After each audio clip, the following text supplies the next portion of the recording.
Parang sumemplang na to ah. Parang sumemplang na yung Honda Click ni Papa. So ito yung mga natin ka FBS. Ito yung... Ay, walang plate number. Kaya pala ayaw ilabas ni Papa to. So ito yung ating iba-vlog sa susunod. Honda Click 160.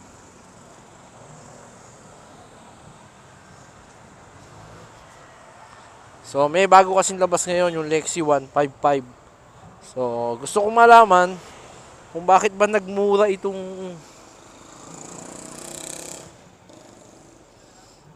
nagmura kasi ito eh. O, test ride natin. Yeah. Ito yung ating susubukan ilong ride. So 5,754 odo na to. So iniram ko muna to kay Papa sa tatay ko dahil nasira yung aking Honda ADB 160. So yeah. So itong itong motor na to is ako nag-suggestion. Ano to eh? Ito yung sinasabi ko sa inyo na plano ko sanang ilagay dito sa ating FB, dito sa ating YouTube channel. Ako kasi nag-suggest dito sa nanay ko dahil ang tatay ko fan talaga ng Honda Click. So, ang Honda Click niya ay ang alam ko nagkaroon siya ng version 1. Ay, Rossi pala yon. So, nahilig siya sa scooter. Mahilig kasi siya, unang-una kasi, yung tatay ko, natuto siyang mag-eco bike. Ngayon, nabulungan siya ng kaibigan niya na yung eco bike at saka yung scooter is, ay, huwag tayo dito. O, sige na nga, dito na nga para mahaba yung vlog natin. So, yun nga. So, nandito kasi ako sa 13 Martires.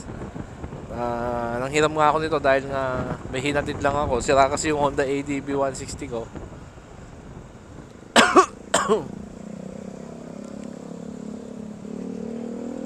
So, okay. Uy, ang ganda naman ng motor nito ah. Kaso hindi ako mahilig sa sports bike. So, yun. Dahil nasira yung aking Honda ADB 160, hiniram ko muna to sa aking papa. So matagal ko nang pinaplanong dalhin to dun sa Quezon City.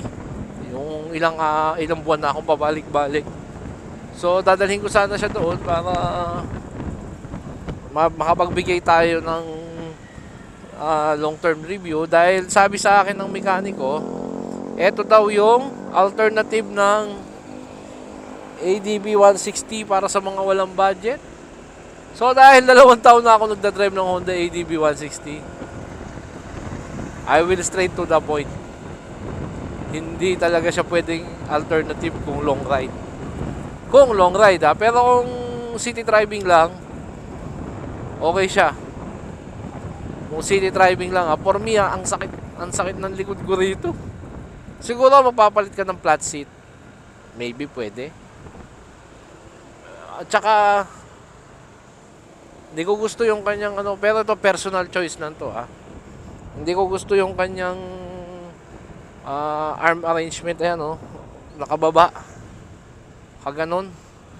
Ayoko ng ganong driving. Yung gusto ko yung ganon, yung sniper, yan. Oop. Yan. Ang gusto ko yung buka, yung nakaganon. Yung handlebar niya. Nakabagsak kasi yung handlebar niya, parang feeling ko nagdadrive ako ng XRM 5'7" ang height ko. Parang feeling ko nakayuko, ang sakit sa balakang. Pero kanya-kanyang preferensya na, ako lang ayoko yun. Sana yun lang ang ayoko. Kaya pwede mo siyang masabing alternative ng Honda ADB 160 kung city driving or hindi ganun kalalayo pupuntahan mo. Kasi pag sinabi mong ADB 160, talagang pang long ride talaga. Kahit lang. Tsaka minimal lang ang gagawin mo. Papagas muna tayo, ha? Balikan ko kayo mamaya. Tayo sa kabila. Ito lang ang pangit dito. Pwede mo mawaglit ng takip. Sa ADB may lagayan to eh. Dito Wala siyang laga... Taan ba to? Ah, radiator coolant. Wala siyang lagayan nito. Matipid lang siya sa gas talaga, oh. Panalo. Tipid niya sa gas, oh. Yun lang gusto ko rito.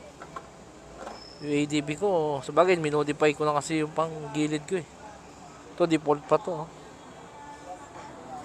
Antaan mo. Kanina, oh, yan, oh. Parang mga 1.5.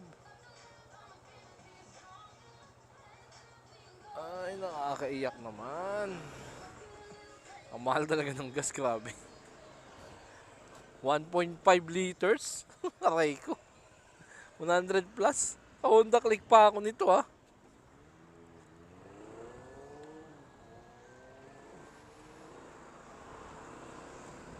Matipid lang talaga siya sa gas. Grabe, sobra. Sobra nga ni, ang tipid sa gas. Naka almost half liters lang ako. Paikot-ikot lang naman ako sa 13 kanina pa.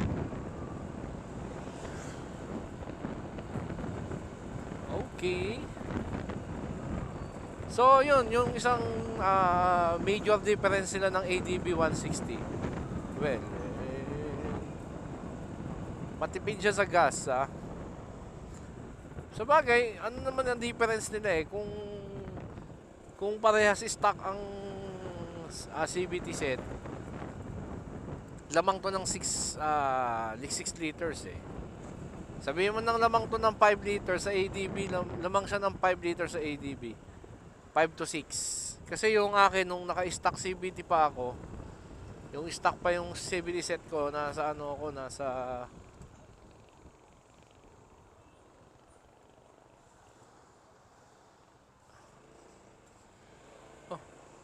Teka, one way yan.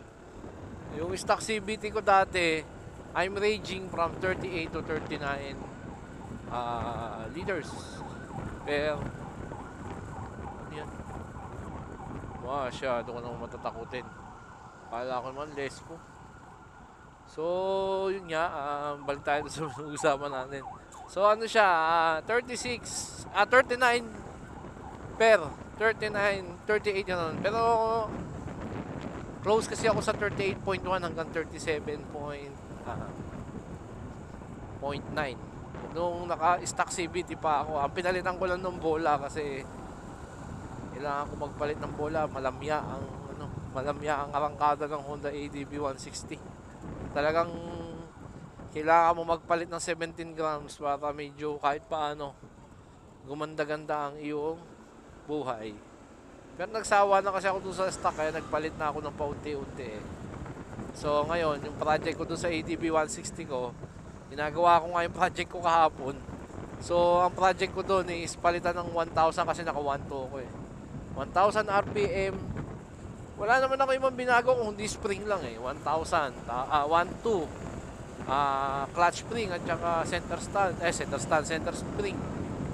Okay. Ang isa bang ano ko dito sa ADB 160, mabilis naman siya. Nakapag-drive na rin kasi ako ng Honda Click, eh, kay Papa din. Eh, dahil nga fan ng tatay ko, fan ng Honda Click. Nalalamyaan ako sa Honda Click, eh. Parang hindi siya suit sa personality meron ako. Kaya sila napabili ng Honda Click 160 dahil ang gusto daw ng nanay ko, eh, magkaroon daw ng mabilis-bilis na speed ng tatay ko. Kasi mabagal mag-drive talaga yung tatay ko. Yung mabilis ba yung response ng throttle, pero Honda Click pa rin ang itsura. So, sabi ko nga nung una, ba't ayaw nyo magpasyo? Ayaw nila nung pasyo kasi maliit. So, ayaw din naman nila yung Honda ADB kasi naman daw sobrang bigat. Eh, ilang taon na naman ang tatay ko, nasa 60 plus na. So, sabi ko, sige, sinuggest ko na mag-Honda Click 160 dahil mahilig na naman siya sa Honda Click, eh. Tapos, ang in-order ko noon, nung ako kasi nagkasikaso nito, ang in-order ko, eh, yung kulay puti ba yun? Ayaw ng tatay ko, pinapalitan niya ito. Mas gusto daw niya to, eh. Tapos, ang ano niya, ang range speed niya, I think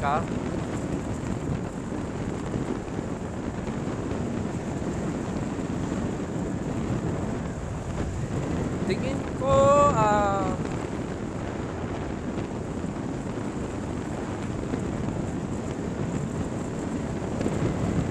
okay.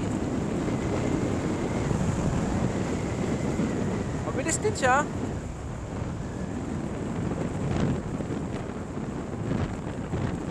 Ay, sarap mag-drive test, yo. Ito yung susunod nating project. Dadali natin ito sa Quezon City. Siguro ako na mag-aayos ng plate number nito. Magkano ako mag-ayos ng plate number? Ayusan naman ng plate number to, kukunin na lang eh. Tanungin ko nga doon sa kasa kung may plate number. Eh, plate, ano na to, matagal na to eh. Parang January pa yata namin to kinuha. February, wala pa rin plate number. 2025 pa alam ko kinuha to eh. Ang January 2026 siya ito na-release, pero nag-apply kami December, November, birthday ko. Birthday nga na, birthday ko November. So far, ang pinaka-ayaw ko lang is yung ano, yung handle, yung handpad. Ayaw ko lang, at saka yung footrest naman. Teka, hanap tayo ng, ayun. Hanap tayo ng ano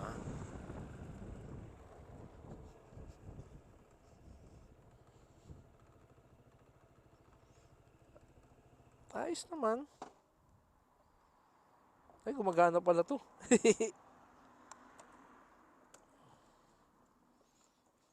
Yan, ayos naman yung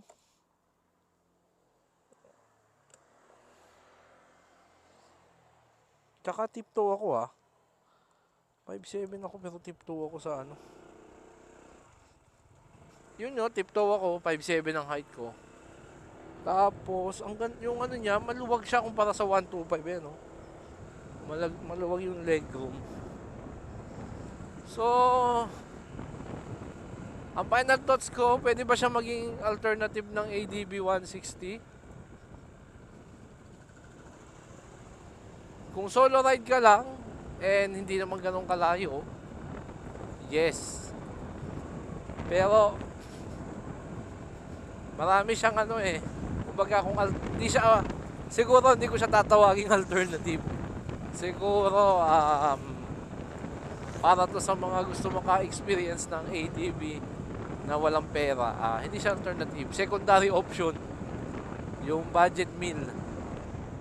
Ganda ng legroom niya, no? Yun lang, option lang siya. Kasi kung ako syempre gusto ko pa rin yung ADB 160 Di ba pa rin?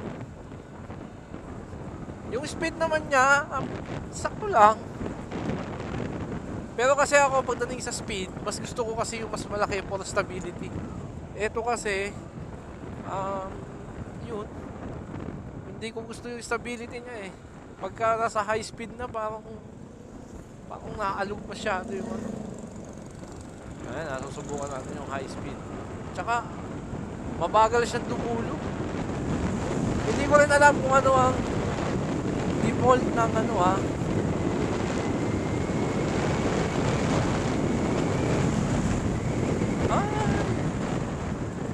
hindi ko rin alam kung anong default na bola nito. Yun ang sunod natin ipa-vlog, yung full specs detail ng Honda Click 160, no? Hindi ko, kasi nag-rely lang ako dun sa sinabi ng mekaniko, kaya ito yung pinili ko para kay Papa. Ano ng legroom, no? Soli ko to mamaya. Hiramin ko to pag pumunta ako ng Quezon City. Kasi hindi naman masyadong nagagamit to eh. Ayun lang. Isa pang ayoko dito, yung preno. Although maganda yung combi system ng Honda, pero nasanay na kasi ako sa ABS. Parang mas gusto ko yung naka-ABS. Well, pero kung di ka naman niya high speed, okay na sa'yo ang combi brake system. Much better na meron kesa yung wala, yung standard. Yung standard, ayoko yung pangit. Nget pa.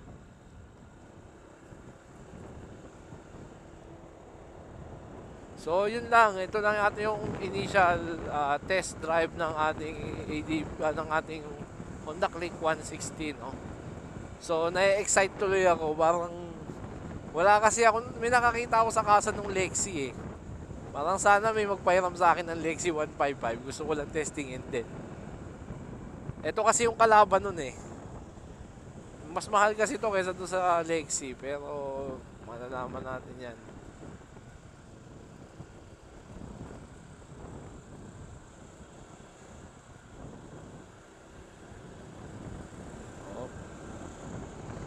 Kasi ang marami ngayon naka Honda Click 125 eh. So, malalaman mo yung difference nito sa 160 at saka yung Honda Click 125. Mas maluwang lang to mas maluwang siya, mas mabilis ng kaunti. Ano? 'Di ba? Tapos pag may preno ka, meron din naman siyang preno. Para ka din naka ABS pero ewan ko, parang basta gusto ko pa rin yung ABS talaga. So, yun lang. So sana nagustuhan nyo yung video ko at sana mahiram natin to. Ilo-long ride natin to papuntang Quezon City. Ay, akala ko pusa. Ilo-long ride natin to sa Quezon City pagkuha ko nung ATP. So, ilo-long ride natin siya. And then, yun, doon natin siya gagawa ng full details kasi plano ko rin sanang baklasin yung CVT nito. Ayun pa pala isang bago ako magpaalam. Parang 50% ng parts nito maliban sa makina, parang 50% or at 30% ng parts nito parts din ng ATV. Kagaya ng oil cap filter, ang alam ko pareha sila. Yun kasi nasira sa akin at saka yung air filter parang oo naman. Yung lang, yung belt size yata ang iba. Tapos yung bola, iba din. Yun nga, yun yung aalamin natin sa susunod na vlog natin. Yung sizes nito. Ang sabi sa akin ng mekaniko na nagsuggest sa akin na ito daw ang mas, kung wala daw pera, ito daw yung magandang alternative sa Honda ADB 160. May bilis, may comfort daw. Flat seat talaga maganda rito. So yun, papaalam na ako sa inyo. This is Brian. Pray before you drive. At sana kung nagustuhan nyo yung content like this is pa-follow and pa-subscribe na rin dito sa ating YouTube channel. Wala palang follow dito, subscribe lang. Subscribe at saka yun, pa-like na rin yung ating video. And I hope natulungan ko yung mga gustong bumili nito. Pero gagawa tayo ng in-depth review nito Dadali natin ito ng malayo, 1.6 doon sa para regalo ko na kay Papa. Ako na bahalang ng plate number. Magpagawa. Kasama natin to sa vlog eh. Baka mura lang naman ng plate number eh. Kaya ba nagkapera ako. Kapalagyan natin ng plate number na Sige, nasusunod. O ayusin na. Ako na mag-aayos. Para magamit natin sa vlog kasi hindi daw niya mailayo, wala daw plate number eh. Di ako nang bahala doon. Basta kailangan magamit ko sa vlog. Sige, goodbye.